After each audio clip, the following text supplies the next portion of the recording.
네, 오늘은 우리가 디도서 말씀을 함께 읽었습니다. 디도서.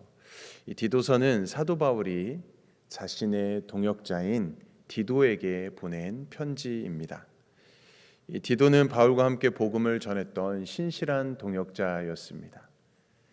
바울이 그레데 섬에 있는 교회를 돌보도록 그 디도를 그곳에 남겨두었지요. 이 그레데 교회는 아직 정리해야 할 일들이 많이 남아 있었습니다.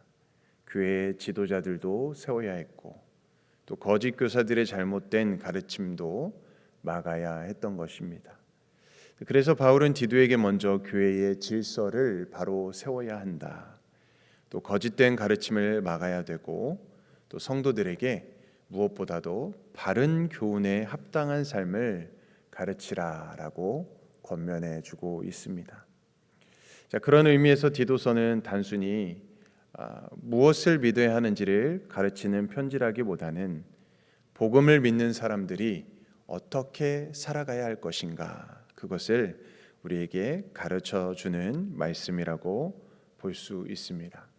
자, 그리고 오늘 우리가 살펴볼 디도서 2장, 디도서 2장은 바로 그 질문에 대한 구체적인 답을 우리에게 보여주고 있는 말씀입니다. 그래서 오늘 1절 말씀 먼저 우리가 함께 보도록 하겠습니다. 어떻게 기록되어 있습니까? 오직 너는 바른 교훈에 합당한 것을 말하여 라고 시작합니다. 여기 보면 말하라 라고 이야기하고 있는데요, 이 말하라 라는 것은 가르치라 라는 뜻을 포함하고 있습니다. 그래서 바울은 5계층으로 나누어서 바른 교훈에 합당한 것을 가르치라라고 말해주고 있습니다. 우리가 이 내용들을 일일이 다 보기는 어렵기 때문에 특별히 눈여겨볼 만한 내용들을 몇 가지 살펴보길 원합니다. 자, 먼저 2절 말씀입니다. 2절 말씀을 우리 남성분들만 한번 같이 읽어볼까요? 2절 말씀 시작. 늙은 남자로는 절제하며 경건하며 신중하며 믿음과 사랑과 인내함에 온전하게 하고. 여기 말씀에 보면 노년의 남성들에게 요구되어지는 동목이 있습니다. 절제하고 경건하고 신중하고, 또 특별히 믿음과 사랑과 인내함에 온전하게 하라라고 말씀합니다. 보통 우리가 잘 알고 있는 것은 믿음, 소망, 사랑 이렇게 이야기를 하는데, 오늘 본문에서는 소망 대신 인내를 말씀해 주고 있습니다. 자, 우리가 아는 바와 같이 이 소망은 인내와 아주 밀접한 관계를 갖고 있는 단어입니다.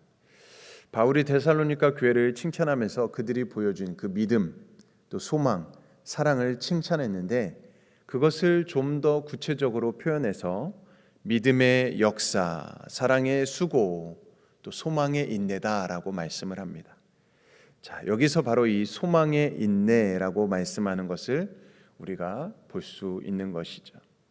그래서 소망은 인내로 표현되는 그런 말씀입니다. 소망은 많은 인내를 필요로 한다라는 것이죠. 자, 그래서 소망이 구체적으로 행동으로 나타나는 것이 바로 인내인 것입니다. 자, 그렇기 때문에 소망을 따라 온전히 행동하라라는 이 차원에서 인내를 강조해 주고 있습니다.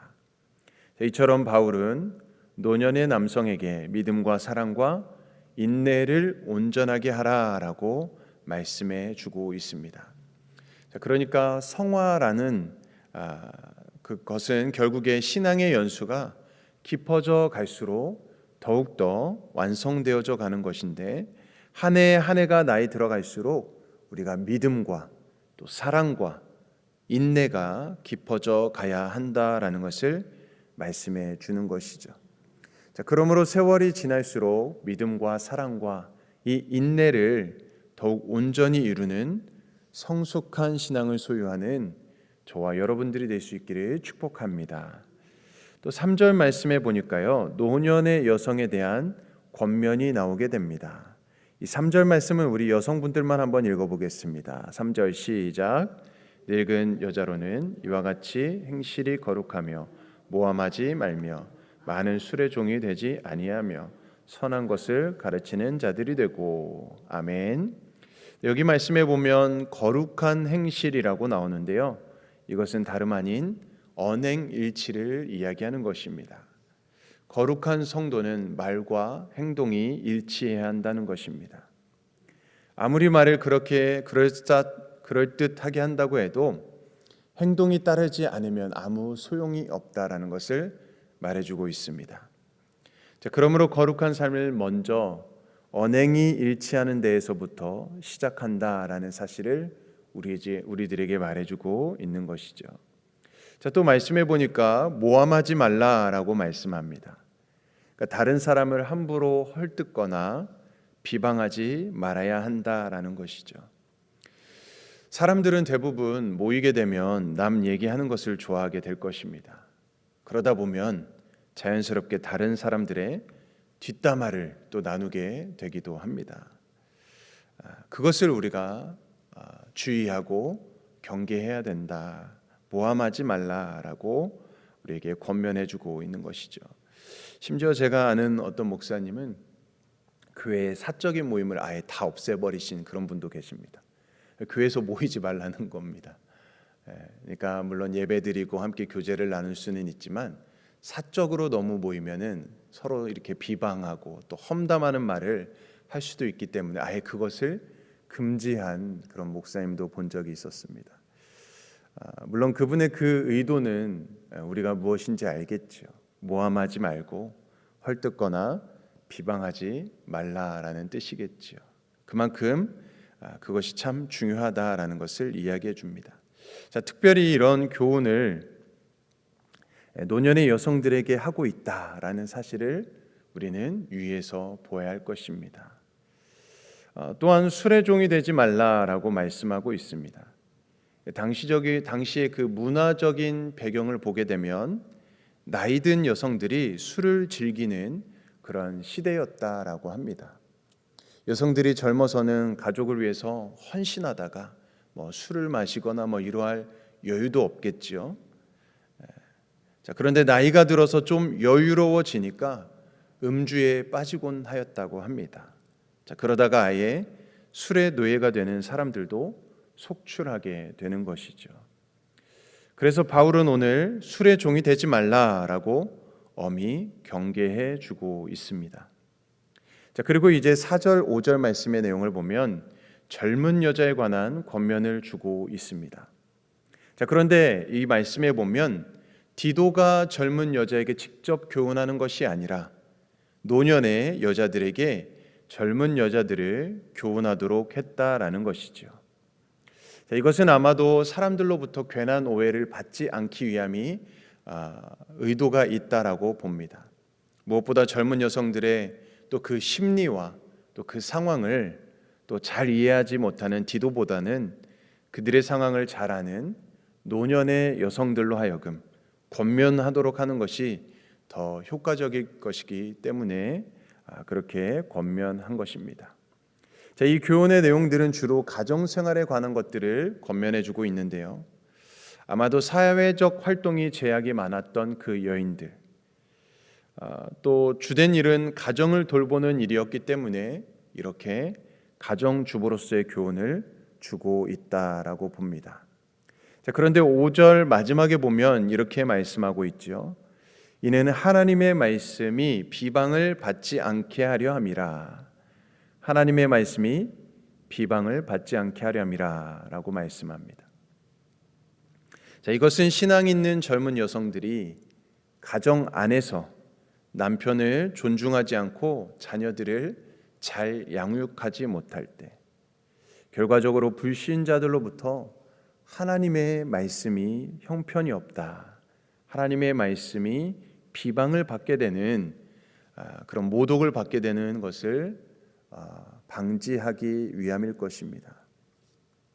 자, 그래서 가정 안에서 주어진 일들을 잘 감당하는 것이 여인들에게 어떻게 보면 맡겨진 그런 사명이고 그 일을 통해서 하나님께 영광 돌릴 수 있음을 말해주고 있는 것입니다. 자, 반면에 가정 일을 잘 감당하지 못할 때에는 여인들이 비난을 받게 되고 또 하나님의 말씀까지 비방을 받게 되기 때문에 바울은 이러한 점을 특별히 권면하고 있는 것으로 보여집니다. 그 다음에는 젊은 남자의 경우를 이야기합니다. 6절과 8절의 말씀인데요. 신중함을 강조하고 있습니다. 아무래도 이 젊은 남자들이 가장 부족한 것은 절제일 것입니다. 또한 책망할 것이 없는 바른 말을 사용한다라는 것을 이야기합니다. 그러니까 대부분의 이 젊은 남성들은 좀 거친 말을 하기도 하고 또 그런 표현을 사용하는 편이기 때문에 이것들을 절제하고 주의하라라고 당부해 주고 있는 말씀들입니다. 자, 그 다음에는 종들의 경우를 9절과 10절에서 권면하고 있습니다. 그들은 순종과 정직한 삶, 또 충성된 삶을 살 것을 요구해 주고 있는 것이죠. 자, 이렇게 디도서 2장 말씀을 보면 바른 행실에 대해서 여러 가지 교훈을 이야기해 주고 있습니다. 이러한 것들이 하나님을 증거하고 영광을 돌릴 수 있다라는 것이죠. 자, 그런데 우리가 생각해 봐야 될 것이 있습니다. 여기에 이 많은 덕목들을 계속 쭉 나열하고 있는데 이것이 마치 구약의 율법을 우리에게 생각나게 하는 그런 말씀들일 것입니다. 바울이 말한 이런 여러한 자세한 이 지침들, 율법의 규례가 그렇다면 다른 점은 무엇일까? 바로 이것을 오늘 본문 11절 이하에서 말해주고 있는데요. 자, 11절 말씀을 우리가 같이 한번 읽어보았으면 좋겠습니다. 11절 말씀 시작. 사람에게 구원을 주시는 하나님의 은혜가 나타나. 계속 율법적인 조항과 같은 내용들을 말하다가 11절에서 모든 사람에게 구원을 주시는 하나님의 은혜가 나타난다라고 하나님의 은혜에 대해서 언급해 주고 있습니다. 자, 그러니까 앞에서는 마치 율법 조항과 같은 명령들을 반복합니다. 그런데 갑자기 은혜라는 말로 앞의 내용들을 모두 담고 있는 것을 보게 됩니다. 자, 다시 말하면 이런 모든 명령들은 은혜를 통해서 지킬 수 있다라는 것을 말해주고 있는 것입니다. 하나님의 은혜가 나를 바르고 온전하게 하고 나를 진리로 순종하게 만들고 선한 일을 열심히 하게 만든다라는 것을 우리에게 말씀해 주는 것입니다. 자, 그러니까 결국 바른 교훈에 합당하게 사는 비결이 무엇입니까? 바로 하나님의 은혜 안에 있다라는 것을 말씀해 주고 있는 것입니다. 하나님의 은혜를 깨닫는 자만이 하나님 앞에 바르게 응답하는 하나님께 영광 올려드리는 삶을 살아갈 수 있다라는 것입니다. 하나님의 은혜가 없다면 아무리 대단한 결심과 각오로 이것들을 지키려고 해도 지킬 수가 없을 것이고 혹 지킨다고 해도 결국 자기의 자랑, 자기의 의만 남게 될 것입니다. 이는 하나님 앞에 바르고 선하고 의로운 삶과는 동떨어진 모습을 살아가게 될 것입니다. 그래서 11절 마지막 그리고 12절에 연결되는 말씀에 보면 은혜가 나타나 우리를 양육한다라고 말씀하고 있는 것입니다. 12절의 내용에 보면 은혜로 인해서 경건하지 않은 것과 또 이 세상의 정욕을 다 버리고 신중함과 의로움과 경건함으로 이 땅을 살게 합니다. 자, 그래서 13절 말씀처럼 복스러운 소망으로 예수님의 나타나심을 기다리게 되는 것입니다. 자, 그래서 결국에는 어떻게 되는 것이겠습니까? 14절 말씀에 보면 그가 우리를 대신하여 자신을 주심은 모든 불법에서 우리를 속량하시고 우리를 깨끗하게 하사 선한 일을 열심히 하는 자기 백성이 되게 하려 하심이라라고 말씀해 줍니다. 하나님께서 왜 우리를 구원하셨고 우리에게 은혜를 주시고 왜 자기의 백성으로 삼으셨을까? 바로 선한 일을 열심히 하도록 하기 위함일 것입니다. 여기 선하다라는 것은 하나님이 기뻐하시는 모든 일을 포함하고 있는 단어입니다. 하나님이 기뻐하시는 모든 일을 감당하는 것입니다.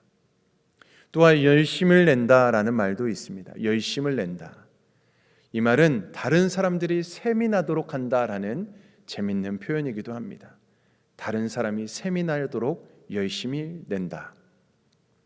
자, 이것을 종합해 보면 이런 말씀일 것입니다. 우리에게 은혜를 주시고 하나님의 백성 삼으신 것은 다른 사람들이 부러움과 질투를 느낄 정도로 우리가 선한 일, 하나님이 기뻐하시는 일에 헌신하도록 하시기 위함이다라는 것입니다. 사랑하는 성도 여러분, 그러므로 나를 향한 하나님의 은혜, 그 사랑을 굳건히 붙드시고 우리 각자에게 적합한 교훈의 말씀을 우리가 잘 지키심으로 하나님의 말씀을 비방하는 자들의 비방을 그치게 하고 하나님께 더욱더 영광을 올려드릴 수 있는 우리의 삶을 살아가시는 저와 여러분들의 삶이 되시기를 주님의 이름으로 간절히 축원드립니다. 아멘. 우리 함께 기도하겠습니다. 은혜로우신 하나님 아버지, 오늘도 우리에게 주신 말씀을 통해 우리 삶을 다시 한번 돌아보고 깨닫길 원합니다. 주님, 우리가 우리의 힘과 결심만으로는 신앙생활할 수 없음을 우리가 다시 한번 생각해 봅니다. 하나님의 은혜가 오늘도 우리에게 있어야지만 우리가 변화받고 주님을 더욱더 닮아갈 수 있음을 믿습니다. 우리의 믿음이 더욱더 깊어지게 하시고 하나님을 사랑하는 마음 더욱더 넓어지게 하시며 어떠한 순간 속에서도 소망을 붙들고 인내할 수 있도록 인도하여 주시옵소서. 무엇보다도 우리의 말과 행동이 일치하게 하시고 가정에서나 교회에서나 세상에서나 하나님의 말씀을 우리의 삶으로 나타나게 하여 주시옵소서. 특별히 우리에게 주신 자리에서 하나님께서 기뻐하시는 선한 일에 열심을 내게 하시고 우리의 삶을 통해 하나님의 말씀이 비방받는 것이 아니라 하나님의 이름이 높임받게 하여 주시옵소서. 오늘도 우리의 힘이 아니라 하나님의 은혜를 의지하게 하시고 다시 오실 예수 그리스도를 바라보며 믿음으로 오늘 하루를 살아내게 하여 주시옵소서. 모든 것 감사드리며 예수님의 이름으로 간절히 기도드리옵나이다. 아멘. 오늘 우리 일본 마크 앤 레이첼 일본 히로시마 교회 이상훈 장미숙 선교사님을 위해서 함께 기도해 주시기 바랍니다. 또한 우리 목사님과 팀 연사님 출타 중에 있습니다. 컨퍼런스를 통해서 또 많은 은혜를 깨닫고 경험하고 또 오늘 목사님은 먼저 수요 예배를 인도하시기 위해서 먼저 오실 것입니다. 오는 걸음도 또 안전하게 지켜주시도록 기도해 주시고 오늘 또 저녁에 있을 수요 저녁 예배를 위해서도 기도해 주시고 또 우리 부흥성회 가을 부흥성회를 위해서 릴레이 기도하고 있습니다. 또 그 모든 것 주님의 은혜 가운데 또 우리가 간절히 찾고 부르짖을 때 더 풍성한 열매가 넘치는 또 가을 부흥성회가 될 수 있도록 인도해 달라고 기도해 주시기 원합니다.